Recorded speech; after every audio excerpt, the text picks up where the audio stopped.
우리 함께 주님 가르쳐 주신 기도로 함께 기도하심으로 금요일 새벽 기도회 시작하도록 하겠습니다. 하늘에 계신 우리 아버지, 아버지의 이름을 거룩하게 하시며 아버지의 나라가 오게 하시며 아버지의 뜻이 하늘에서와 같이 땅에서도 이루어지게 하소서.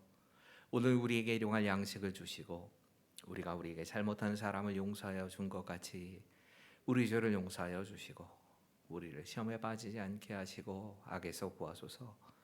나라와 권능과 영광이 영원히 아버지의 것입니다. 아멘. 함께 찬송가 455장 함께 부르실까요? 455장입니다. 주님의 마음을 본받는 자, 그 마음에 평강이 찾아오면 험악한 세상을 이기리니 하늘로부터 임함이로다. 주님의 마음 본받아 살면서 그 거룩하심 나도 이루리. 주 모습 내 눈에 안 보이며 그 음성 내 귀에 안 들려도 내 영혼 날마다 주를 만나 신령한 말씀 늘 배우도다. 주님의 마음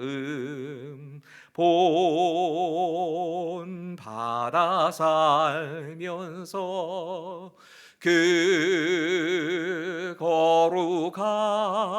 거룩하심 나도 이루리.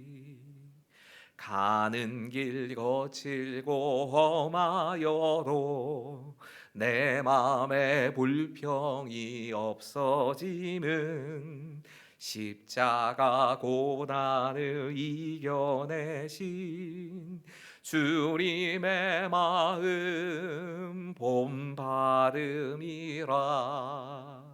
주님의 마음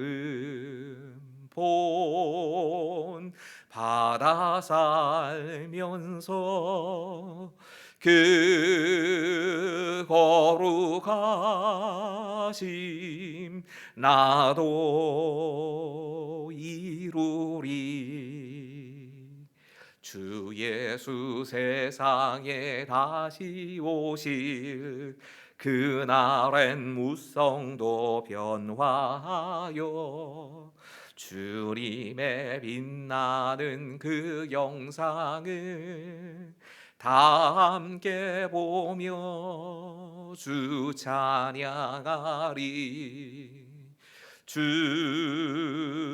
주님의 마음 본받아 살면서 그 거룩하심 나도 이루리. 아멘. 출애굽기 28장 3절과 4절의 말씀입니다. 출애굽기 28장 3절과 4절의 말씀을 함께 읽겠습니다. 3절 4절 같이 읽지요. 시작. 너는 물은 마음에 지혜 있는 모든 자 곧 내가 지혜로운 영으로 채운 자들에게 말하여 아론의 옷을 지어 그를 거룩하게 하여 내게 제사장 직분을 행하게 하라. 그들이 지을 옷은 이러하니 곧 흉패와 에봇과 겉옷과 반포 속옷과 관과 띠라. 그들이 내 형 아론과 그 아들들을 위하여 거룩한 옷을 지어 아론이 내게 제사장 직분을 행하게 하라. 아멘. 우리 며칠 동안 특히 제사장과 제사장의 옷에 대해서 묵상을 하고 있습니다. 분명히 기억해야 될 것은 이 제사장이라고 하는 것이 특정한 어떤 성직자를 의미하는 게 아니라는 사실입니다. 신약 시대의 제사장이란 것은 대제사장은 오직 우리 주님이신 예수 그리스도를 의미하지만 제사장은 그 예수님으로부터 구원받고 그리고 하나님의 자녀가 된 우리 모두를 제사장이라고 부르고 있는 겁니다. 우리는 누구나 다 구약 시대의 제사장이 그랬던 것처럼 하나님 앞에 나아가서 하나님께 기도하고 또 하나님의 말씀을 들을 수 있고 이 세상과 하나님 사이의 다리의 역할을 하는 그런 사람으로 살아갈 수 있게 된 겁니다.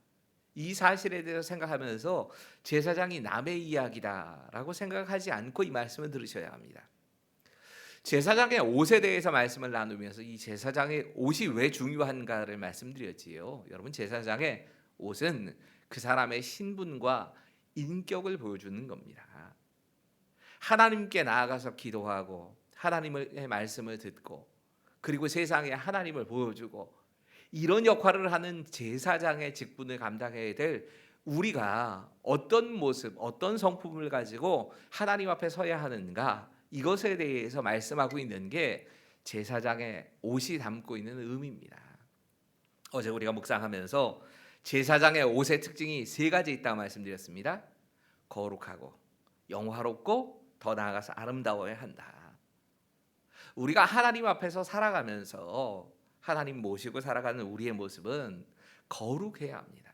예수 그리스도의 피를 의지하고, 여러분, 나의 거룩함이 아닙니다. 예수님의 거룩함을 내가 옷 입는 겁니다. 예수의 피를 의지하고 기도하고 말씀 가운데 살아가면서 우리가 성결하게 되어지는 삶에 대해서 묵상을 해봤습니다. 이어서 말씀하고 있는 건 영화롭다는 뜻입니다. 영화롭다는 말의 의미가 무겁다라는 의미가 있다고 말씀드렸지요.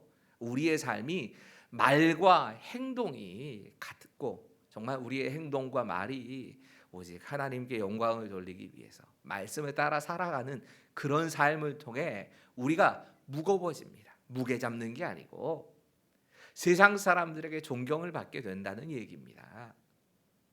마지막으로 이 특징은 아름답다고 말씀드렸습니다. 이 아름답다는 말을 적용하면서 이렇게 말씀드렸죠. 조화로워야 한다. 나는 나 자신의 모습으로 살아가는 것이 조화로운 것이고 내가 다른 사람 되지 않고 내 모습을 유지하고 하나님이 창조하신 그 모습대로 사는 게 조화로움이라면 또 다른 사람들과 어울려 살면서 그들을 이해하고 용납하면서 함께 어우러져서 사는 모습이 지금 이 말씀하고 있는 아름다움의 모습일 겁니다. 이렇게 세상 가운데 우리는 제사장의 직분을 감당합니다. 오늘 이제 본격적으로 제사장의 옷에 대해서 묵상할 차례가 됐습니다. 이 제사장의 옷이 가지고 있는 의미가 무엇인가를 오늘부터 말씀이 좀 차근차근 말씀이 되어져 갈 겁니다. 오늘은 3절과 4절의 말씀만 가지고 이 말씀을 좀 묵상해 보려고 합니다. 먼저 3절의 말씀 함께 읽지요. 시작. 너는 무릇 마음의 지혜에 있는 모든 자 곧 내가 지혜로운 영으로 채운 자들에게 말하여 아론의 옷을 지어 그를 거룩하게 하여 내게 제사장 직분을 행하게 하라. 제사장의 옷을 만들기 위해서 특별한 사람들이 선택되어야 된다는 겁니다. 그 사람들을 이야기하면서 마음의 지혜가 있는 사람, 또 지혜로운 영으로 채워진 사람, 이런 사람들을 통해서 이 일이 진행되어야 한다는 겁니다. 여러분, 이 마음에 지혜가 있다라고 하는 표현은 좀 특이한 겁니다. 우리는 이 지혜라고 하면 머릿속에 있다고 생각을 하지요. 근데 이스라엘 사람들은 그 지혜가 가슴에 있다고 생각합니다. 그렇기 때문에 그 마음에 있는 지혜를 얘기하는 겁니다. 마음에 지혜가 있는 사람, 이 마음에 지혜가 있는 사람들, 그 사람들에 대해서 말씀하는데 여기 사용된 지혜라는 단어가 좀 특이합니다. 여러분, 이 지혜라고 하는 단어의 의미는 총명하다 혹은 능숙하다, 숙련되었다라고 번역이 됩니다. 그래서 다른 성경을 읽다 보면 여러분, 현대인의 성경은 이 본문을 기능공이라고 번역을 했습니다. 공동번역 성경 같은 경우에는 이 본문을 재간이 있는 사람 이렇게 번역을 합니다. 기술적인 능력이 있다는 얘기입니다. 숙련된 숙련공이 해야 된다는 얘기입니다. 실제로 이 일의 책임자가 되는 제사장의 옷을 만들고 성막을 만드는 데 책임자가 되는 사람들은 부사렐과 오홀리압이라는 사람이 책임자가 되는데 그들 두 사람은 금세공업자들이었습니다. 그 일의 전문가였습니다. 아마 제사장의 옷도 금실이 들어가기 때문에 이 금실을 수놓아서 이 옷을 만들기 위해서 이 사람들이 관여했던 것으로 보입니다. 그러니까 숙련된 기술 가진 사람, 그 사람을 선택해서 일을 맡겼다는 얘기입니다. 하지만 이게 전부는 아닙니다. 다시 말씀은 이렇게 이어집니다. 내가 지혜로운 영으로 채운 자들. 여러분, 이 제사장의 옷을 만드는 사람, 그 직분을 담당하는 사람의 두 가지 조건이 필요했던 겁니다. 하나는 숙련된 기술을 잘 연마해서 그 기술을 잘 사용해서 무언가를 할 수 있는 사람, 또 하나는 하나님의 주시는 영. 여러분, 이 영이라고 하는 루아흐라고 하는 단어는 숨결이란 뜻, 호흡이란 뜻도 있지만 여긴 성령으로 말씀을 봐야 해석이 가능한 겁니다. 여러분, 우리가 숙련된 기술을 무시해서는 안 됩니다. 우리가 어떤 일을 감당할 때에 나에게 정말 잘 전문적인 지식이 있다라고 하는 것은 분명히 하나님께서 그 일에 나를 사용하시는데 도움이 많이 됩니다. 그러니까 직분을 감당하는데도 내가 잘 할 수 있는 일을 통해서 하나님께서 맡기신 사명을 감당하는 건 맞습니다. 하지만 그게 전부가 아닙니다. 성령의 인도하심을 받지 않으면, 성령으로 채움받지 않고 성령의 능력이 아니면 우리는 하나님께서 맡기신 그 일들을 감당할 수 없다는 겁니다. 제사장의 옷으로만 한정 지어보지요. 이 제사장의 옷을 지을 사람은 반드시 이 옷을 깨끗한 옷으로, 성별된 거룩한 옷으로 만들어야 하는데 그 거룩한 옷을 만들기 위해서는 성령의 도우심이 없이는 불가능하다는 얘기입니다. 사실 거룩함으로 우리가 지어져 가는 것은 성령의 도우심 없이 불가능한 얘기입니다. 아름답게 지어진다, 모든 걸 조화롭게 만든다, 또 그 이 모든 것을 하면서 정말 그 거룩할 뿐만 아니라 무겁게 되는 것, 영화롭게 만드는 것, 이거 사실은 내 힘만 가지고는 불가능한 일이라는 겁니다. 성령의 도우심 없이 우리가 그 일들을 할 수 없다고 하는 것을 이 본문이 딱 정해서 말씀하고 있는 겁니다. 이건 제사장 말이 아니고 우리가 맡겨진 세상 속의 일들 감당할 때도 똑같은 원리인 겁니다.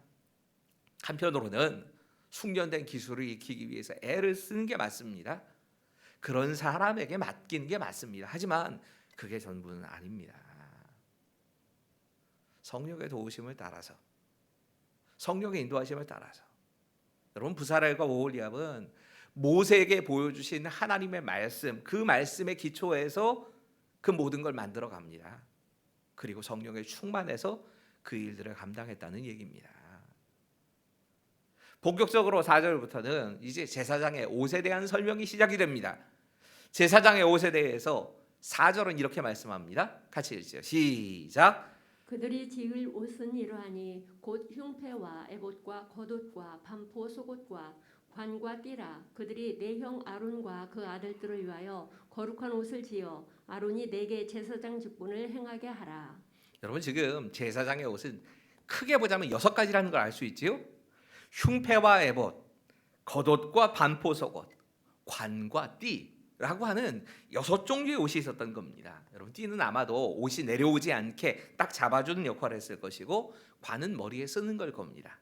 그러니까 어떻든지 간에 이런 모양으로 된 6종류의 제사장의 옷이 등장을 하는데 사실 새벽에 이걸 한꺼번에 다 한다는 건 불가능합니다. 그리고 그 뒷부분들은 좀 설명이 이어져서 나오기 때문에 2가지만 좀 묵상을 해보려고 합니다. 제일 먼저 제사장이 입는 2가지 옷, 속옷을 제일 먼저 입게 되겠지요. 그러니까 반포 속옷이 딱 먼저 나오는 겁니다. 저 모양입니다.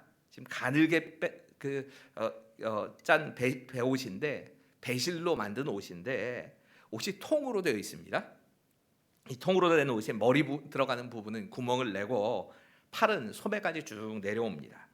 다리는 발목까지 가려야지만 되는 겁니다. 물론 저 안에 우리가 생각하는 진짜 속옷, 팬티 같은 그런 옷을 입기는 입습니다. 근데 어떻든 제사장의 옷 하면 제일 먼저 나오는 건 반포 속옷입니다. 근데 이 속옷에 특징이 있다면 이 속옷이 흰색으로 구성이 됐다는 겁니다. 여러분, 성경 속에서 모든 색깔에 다 의미 있다고 이렇게 설명하면 안 됩니다.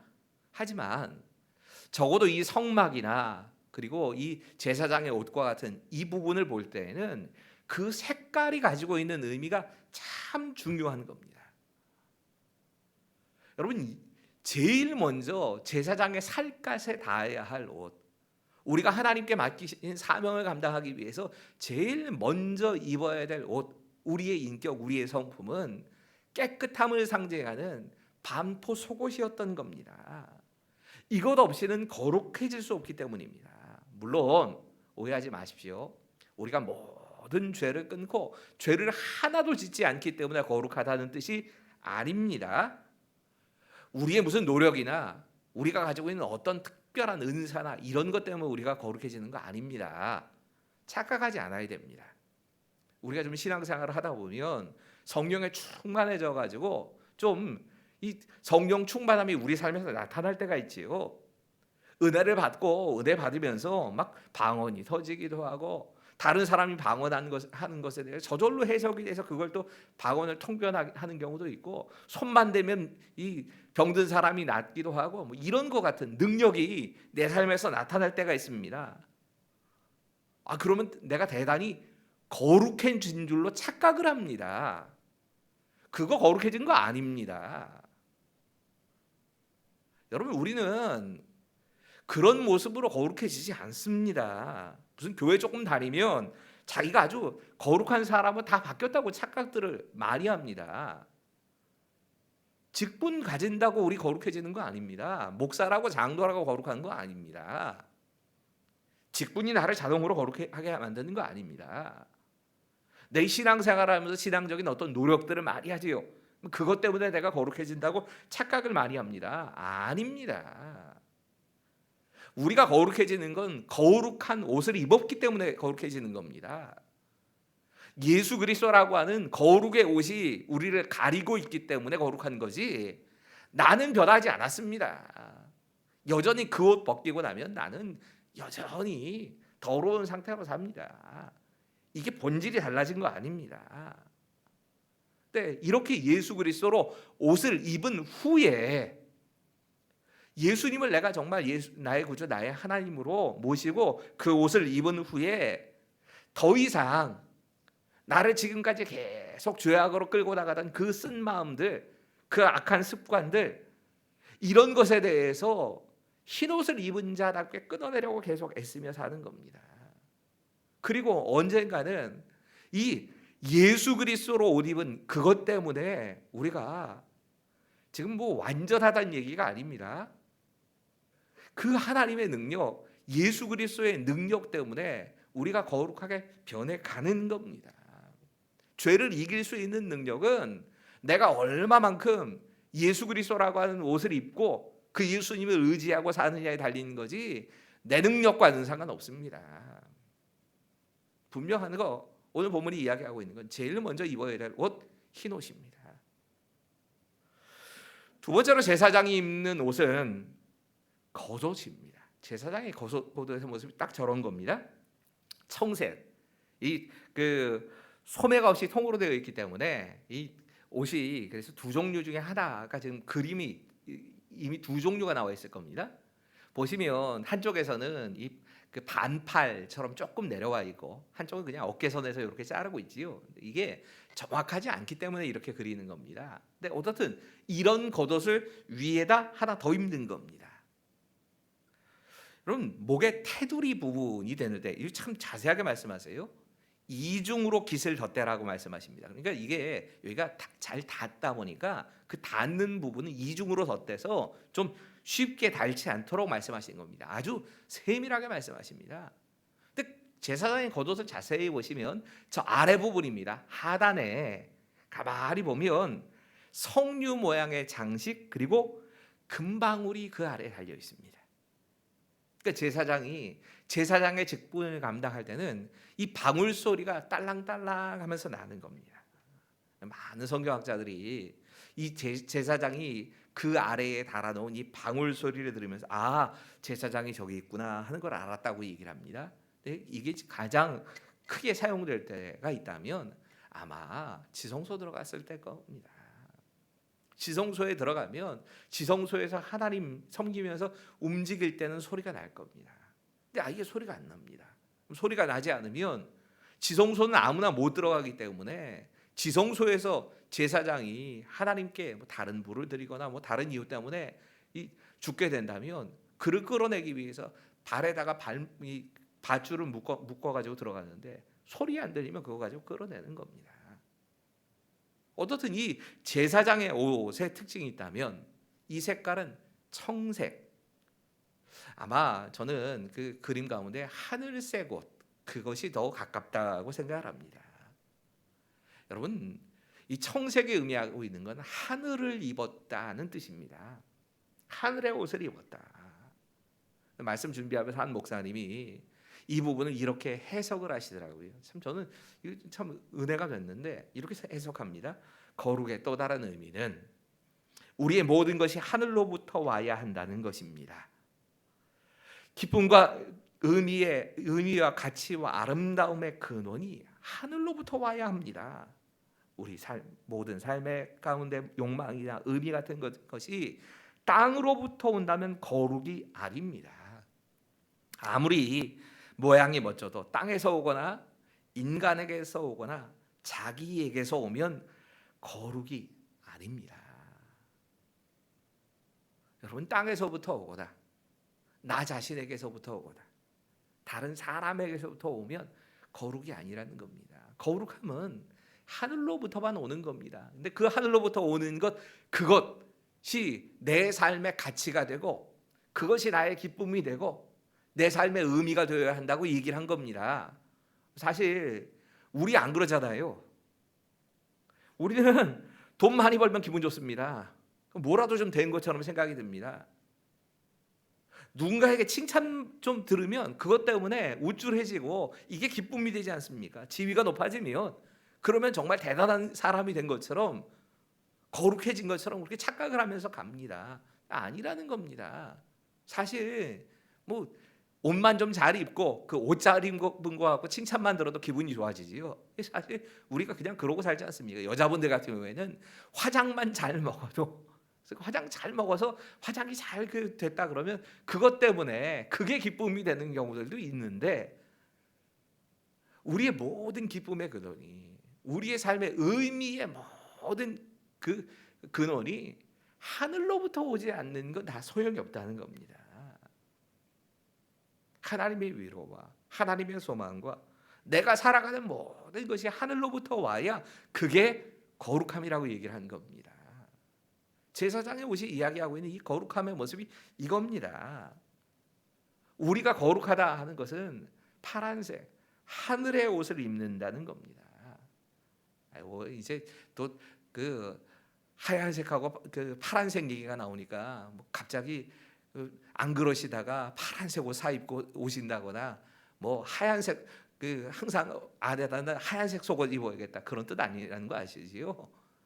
우리의 삶이 그렇게 하나님 앞에서의 거룩함을 지키면서 살아야 한다라고 말씀을 드리고 있는 겁니다. 어디서 우리가 무엇을 하든지 우리의 삶은 하나님 앞에서는 제사장인 겁니다. 그리고 그 제사장에게 하나님께서 요구하시는 건 거룩함입니다.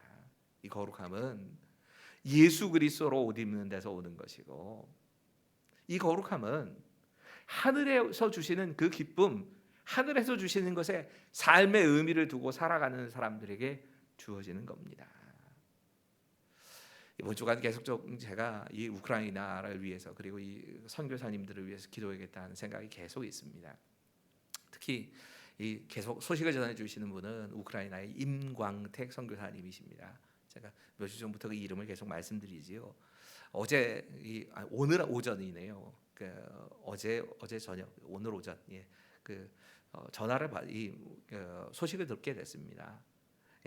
평안하게 16일 수요일 그 늦은 밤에 불가리아에 도착을 하셨답니다. 그래서 지금 숙소에서 들어오셨다고 합니다. 생각하셨던 것보다는 뭐 사역을 정리하거나 뭐 이런 것들이 재정을 위임하거나 이런 준비 단계들이 잘 돼서 조금 일찍, 원래 예정은 20일에 하시기로 했는데 조금 일찍 나오게 됐답니다. 하지만 아직 지금 우크라이나의 상황이 끝난 게 아닙니다. 기도 제목 보내오셨는데요. 이런 기도 제목 보내오셨습니다. 러시아의 침공의 위협이 사라지고 평안하도록. 사실 지금 오늘 뉴스네요. 오늘 뉴스 듣다 보니까 러시아는 좀 뭐 철구다는 것처럼 보였는데 또 우크라이나의 이 러시아의 편을 드는 그 부대들을 향해서 이 우크라이나 군이 또 공격했다. 그러니까 아직 위협이 사라지지 않는 겁니다. 이런 상황입니다. 여러분 위에서 계속 기도해 주시고요. 또 위기가 기회가 돼서 우크라이나 땅에 새롭게 변하고 성령의 바람이 불어오도록 하는 기도.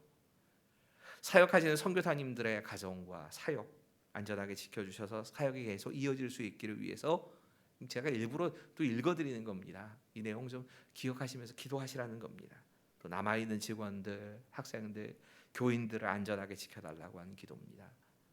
가족들이 지금 불가리아, 주로 아마 선교사님들의 가족들이 주로 불가리아 쪽으로 많이 시신을 하시게 되는 것 같은데 이곳에서도 우리 주님의 풍성한 사랑과 은혜를 경험할 수 있기를 위해서 그 선교사님들은 여행 경보가 3단계로 바뀌게 되면 다시 돌아가겠다는 생각을 하고 계시기 때문에 빨리 현장으로 복귀될 수 있도록 위해서도 기도해 주시기를 부탁드립니다. 우리 함께 기억하시면서 우크라이나라고 하는 그 지역과 이 분쟁을 위해서 이것이 정말 평화적으로 잘 해결될 수 있기를 위해서 복음이 전해지는 사역을 위해서 우리 함께 소리를 내어 잠깐지만 기도하겠습니다. 기도하시지요. 아버지 하나님께서 러시아의 침공의 위협 때문에 어려움을 당하고 있는 이 지역에 주님께서 긍휼을 베풀어 주시기를 원합니다. 하나님 평안함을 허락하여 주시옵소서. 하나님 위기가 기회가 되어서 우크라이나 땅 가운데 오히려 성령의 바람이 새롭게 불어오는 시간이 될 수 있도록 주님 도와주시옵소서. 성령의 채우심과 하나님의 은혜가 그것에 함께 임하는 귀한 역사 일어날 수 있도록 주님 도와주시옵소서. 우크라이나라고 하는 이 지역 가운데 사역하고 있는 선교사님들의 가정과 또 사역을 안전하게 지켜주시기를 위해 기도하오니 주님 역사해 주시옵소서. 오히려 이것이 그들에게는 정말 그 땅을 본고 기도하고 정말 그 사역지를 위해서 많은 기도가 쌓이는 그런 귀한 시간들이 될 수 있도록 주님 합력하여 선을 이루어 주시옵소서. 남아있는 직원들이